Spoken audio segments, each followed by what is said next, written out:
Hey, everybody. Welcome to the Monday night home base call. And I hope that you had a wonderful weekend. I did. And I can't believe that we're already looking at, what is this, the first Monday night in August? Is that for real? The summer is flying. But hopefully for all of you, it's flying and you're being intentional about your business and about your life. This morning, I was reviewing the last segment of this Think and Grow Rich series, and you guys know what it means to me. I've studied it for over 25 years, and I still walk away feeling so empowered by this series. And one of the things that came to me today was Jackie Beavers, who introduced David Beavers to this business. Kurt's mom said 25 years ago, when the intention is clear, the how-to will appear. And I remember writing that down. It was right after that I was introduced to the works of Bob Proctor. So what I know about intention is this. It's that when that desire is absolutely locked and loaded, that desire of, yes, I want it. It's backed by faith. You know, the substance of things hoped for, the evidence of which is not seen. So the desire, you're operating on a 10 out of 10, backed by faith, okay? And you start taking steps forward, another step, always keeping your eye on the prize and already assuming that you have already received it. My friends, that's how you do it. And that's what this philosophy of Think and Grow Rich is all about. So tonight is only about 14 minutes. In the chat line, okay, let me know your thoughts as we're going through the video, and thanks for being with me, and at the end we'll wrap it up with some thoughts and some comments. Go ahead, Kathy.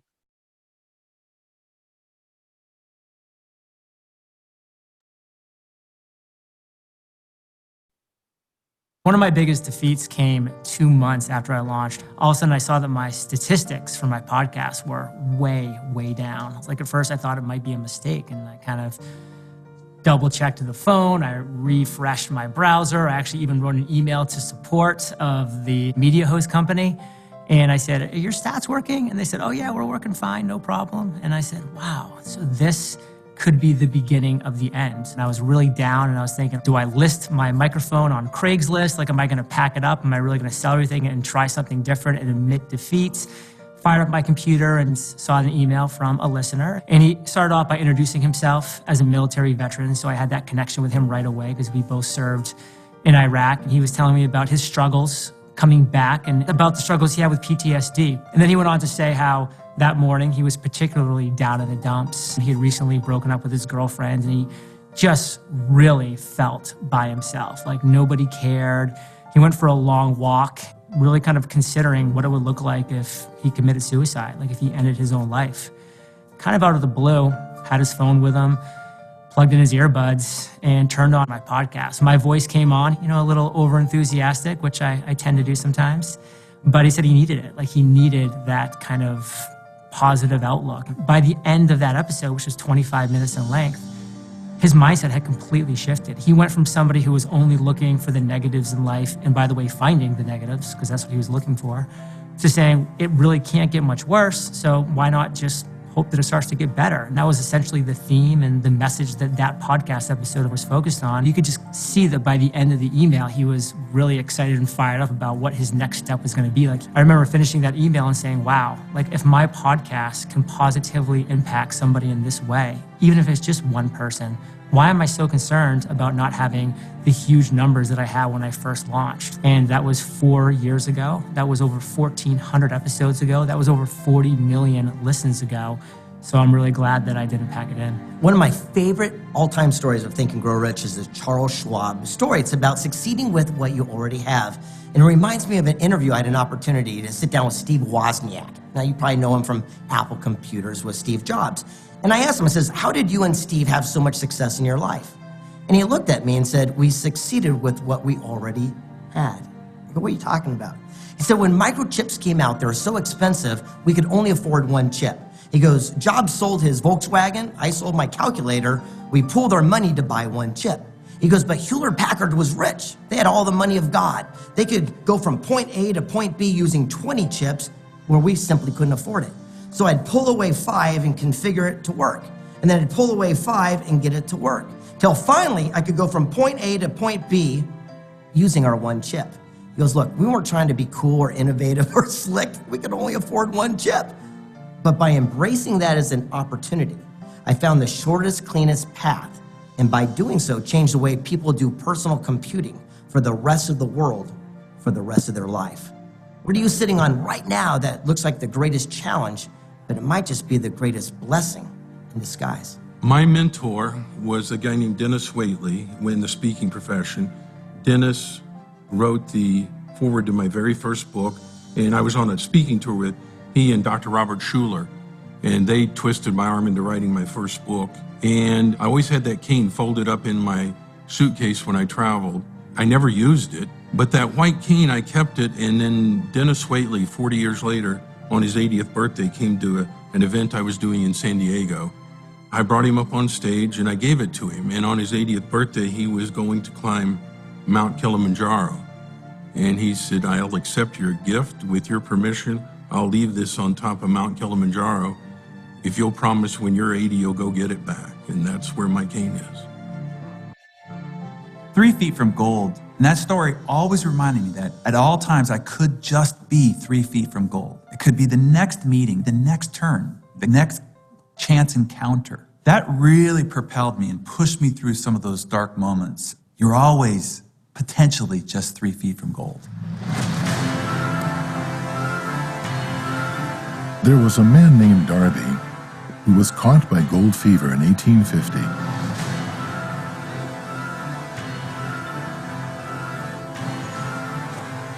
He staked a claim and went to work.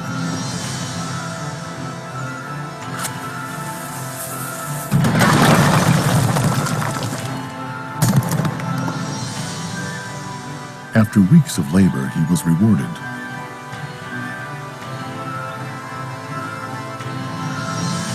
There's a lot more where this one came from.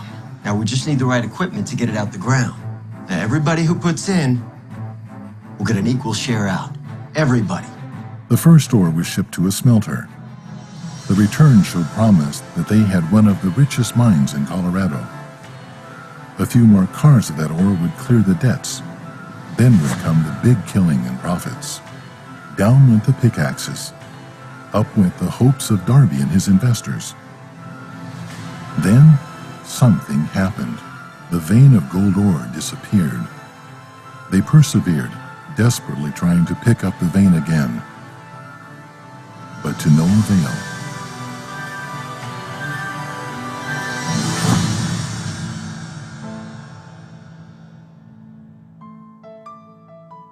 Had a good run, I guess. And then it ran clean out. Nothing but rock. Spent all we had in this equipment. Maybe somebody else could use it. I reckon I can find a buyer.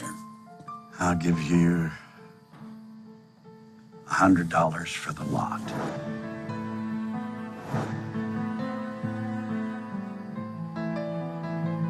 Okay.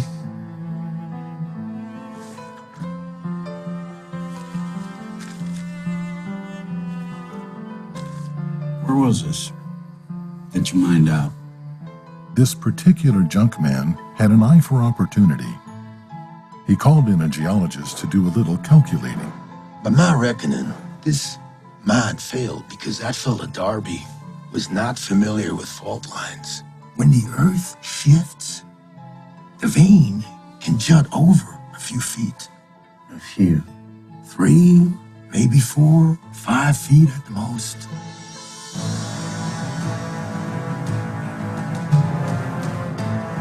That is exactly where it was found.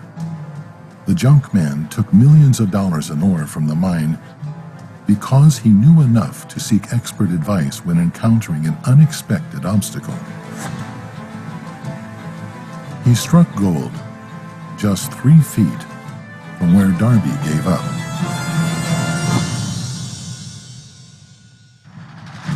When Darby heard about the riches he might have earned had he not quit, he made the most powerful decision of his life. He promised himself to never quit again in his new line of work. As an insurance provider, he became one of a small group of fewer than 50 people who sold more than $1 million in life insurance annually.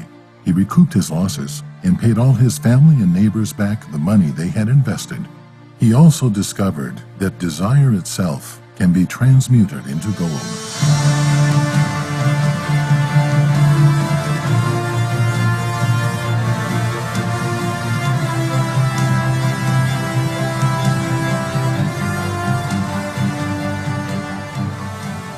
Surround yourself with people who are going to be there to bolster you while you build your self-confidence. Have people on your team who are strong where you are weak. Have people on your team who want to support you. Have been where you want to go. Mentors that will open the door for you. That power of association is so strong. Everyone's still searching for that sense of power. And the first and most powerful way, literally, to do that is help someone else. And Napoleon Hill's vision is that happiness is absolutely created, not through riches, even though it's in the title, and it's confused a lot of people. The richness is in giving happiness to other people, giving that sense of power to them that they can influence others. And by influencing others, simply by making them feel valuable, important, unique. Now they've reaffirmed their own purpose, and now they realize their power was always there in the first place. You are the defiant human spirit. And when you connect with that, you defy the things that hold you back from being all that you can be. The biggest dream you ever had in your life is alive and well, and we all have those big dreams, goals, passions, callings, things we want to do in this life. And sometimes we haven't thought about them in 5 or 10 or 15 or 20 years, and the only thing you have to do to activate it is sit right where you're sitting right now and say, yes, I'm going to do that. I don't know how to do it, when to do it, where to do it, who to do it with, but once you say, yes, I'm going to do that, and you make that definite decision, the world starts to change. You've been born an original, don't die a copy.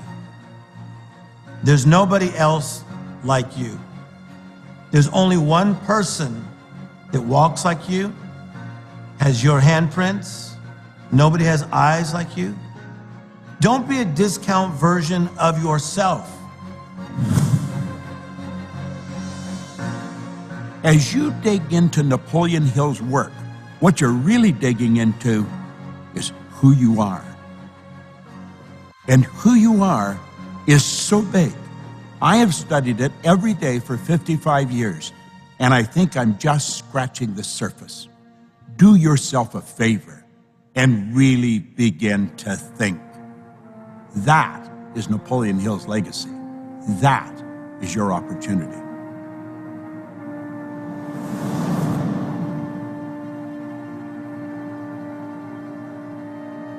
Cherish your visions and your dreams, as they are the children of your soul, the blueprints of your ultimate achievements.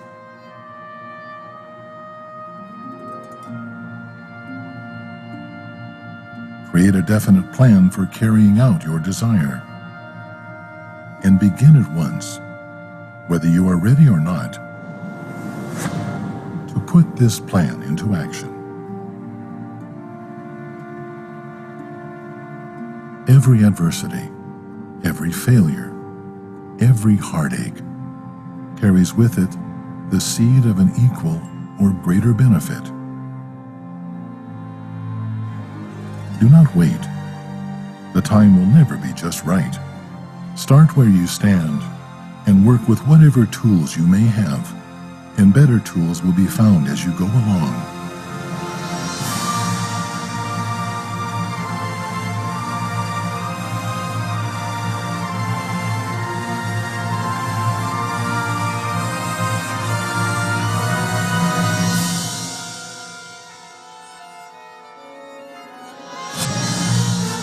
Desire is the starting point of all achievement. Not a hope, not a wish, but a keen, pulsating desire, which transcends everything.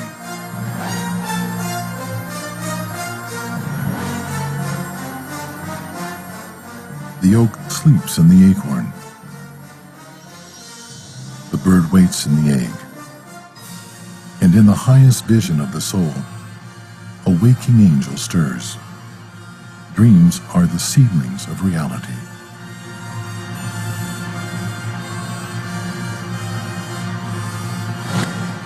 Through some strange and powerful principle of mental chemistry, which she has never divulged, nature wraps up in the impulse of strong desire that something which recognizes no such word as impossible and accepts no such reality as failure.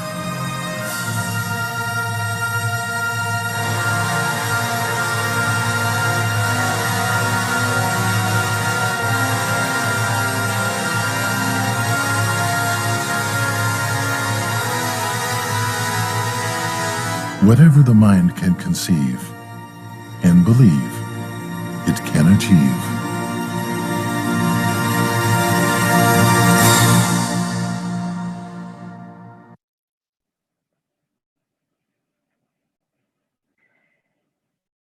Whew. That take your breath away the way it took my breath away?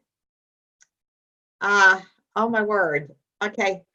I know you must have some thoughts. I've been watching you post on chat.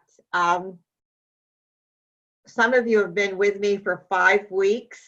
I hit Terry Lawanko to everyone. I think we need to hear the ending again. That must be Kathy. If you would like to unmute yourself and, what has this series meant to you? What have you learned about yourself? Don't be shy, guys. Don't be shy. It starts with us, right? If we can't believe that we are capable, we won't be, because we have to have that burning desire and that belief in ourselves to be able to do whatever it is that we're dreaming of. So, other people can help build us up and support us and feed into that, like, you can do this, but if we don't believe it ourselves, we won't ever achieve that. Let me ask you, Sonia, what if you don't mind sharing? We're a small group tonight. We're only 20. What is remember, it all starts with that burning desire, because without it, you won't have consistency. Without that burning desire, the first roadblock and you become unhinged and you disappear, or the 10th roadblock.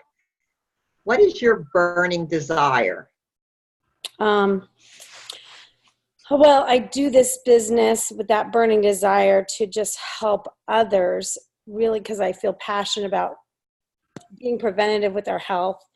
But I really want, the business is, I really want to help alleviate stress for my husband of being the sole breadwinner and just having that time freedom as a family.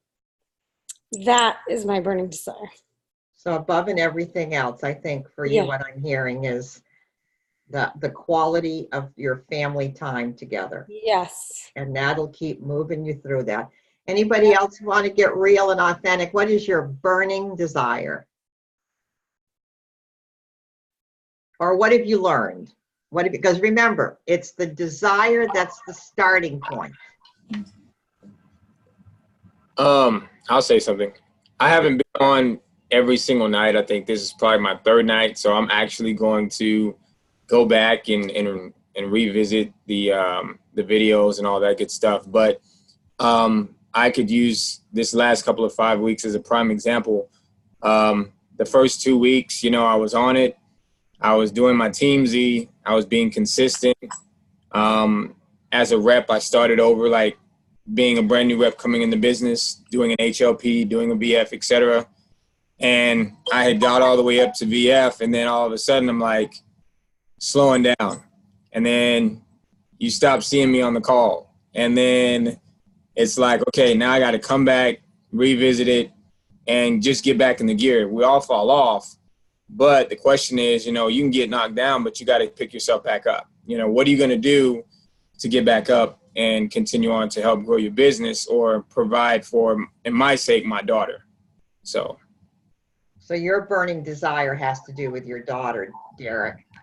Right. I want you to amp that up so high that not doing this is not even an option. Okay. Okay, that it is her well-being becomes such a priority to you that you can't even give yourself an out for not showing up. Right. Okay, sugar? Anybody else that wants to share? Safe place here. I know that I want to have a good retirement and know that the money's going to be there. And so the only way I can truly, truly do that for myself is to do this and do it correctly, and don't give up, don't quit. Don't quit. Don't quit. Good job, Rosemary. Anybody else want to share? Jane, you want to share something? Because you always have some great contribution. Well, thanks, Terry. Just recently I learned that I need to let go and trust my team. So I've been feeling really overwhelmed. And, the series kept saying that. Like, that's what I kept hearing week after week. And I finally, this weekend at Pajama Regional, I said, I just leveled with all of them. And then today we had a meeting and everyone took on task and it was amazing. And I kept hearing, oh my gosh, like different parts of the whole series. So it reinforced what I needed to hear, if that makes sense. How many of you, show of hands, when you listen to something or read something, it's like it was written specifically for you? Is that not the truth? I mean, and somebody else might not hear that at all. You know why? Because that's not what they need to hear. And so when you read and you watch something like this, it will speak to your need. It always speaks to your specific need. It's just kind of so powerful the way that happens. Wow. Okay. Anybody else before we say good night who wants to share? Some of you have been with me for 5 weeks here. I'll share something, Terry. Sure. Go ahead, Amy. Something that spoke to me specifically was the belief. And over the weekend with the PJ Regional, Brian Marsh said, do you believe in the business? Do you believe in it 100% of the time? And that really kind of blew my hair back a little bit because, I remember at the beginning in the movie, they said you don't have to have belief per se initially to have that desire. But when you have that belief 100%, it just opens the door. Like you don't see the obstacles, you see the pathway around the obstacles. I don't know. This is something that's sticking with me this whole pathway through this movie. So in this book. So important. Wayne Dyer said something 25 years ago that rocked my world. And I think I even had it framed in my office. He said, you'll see it when you believe it. You'll see it when you believe it. But what I know from this series, and everybody is true, is that your belief grows with every action and every step. That's why the success is not instantaneous, because your belief keeps growing and getting bigger with every event, with every call, with every story, with every experience. And then you get to the point where that belief is so strong, boom, there it is. You'll see it when you believe it. Isn't that powerful? Mm-hmm. Yes. And now here's the deal, guys. When you do work like this, the Think and Grow Rich series, I want you to celebrate the fact that, where you are right now is a reflection. It's the sum total of your thoughts and beliefs up till now. So celebrate that, honor that, have respect for that. And as you go and grow, watch your life start to change. Watch your life start to change. So how many of you would like to own this movie, Think and Grow Rich? It's so easy. It is so easy. thinkandgrowrich.shop, S-H-O-P. thinkandgrowrich.shop. The movie is like $20. It's like $20, and you can have access to it for a lifetime. I'm saying a lifetime. I'm assuming it's a very long time, okay? And you can go back and visit, and it's just important work. It's important work. So thank you so much for showing up. Next week, we're going to do something a little different. I also belong to different organizations with Bob Proctor, and I get messages, like 5 and 6 minute messages. And next week, because we've spent so much time up here, right? 5 weeks of being up here, you know, first it's the imagination and then it's the implementation, okay? Next week, our whole thing is going to be about action. And 2 of the girls who have been consistently showing up with 5 or more customers, showing up, are going to do their action plans. What are they doing to constantly show up? And we're going to watch the 5-minute segment of Bob Proctor on action. Again, it is so powerful. 5 minutes of Bob Proctor, featuring also our own on the call tonight, Amy Hopkins. So it's going to be amazing. And this is one way that we celebrate each other. We're going to start showing how the implementation of this is showing up in our lives and in our businesses. Well, you guys are the best. Thanks for being with me this summer. We'll be going back to a more content that we've had in the past, with more of our team members showing up to speak and educate. Have a great evening. Know that I love and appreciate each and every one of you. Thank you.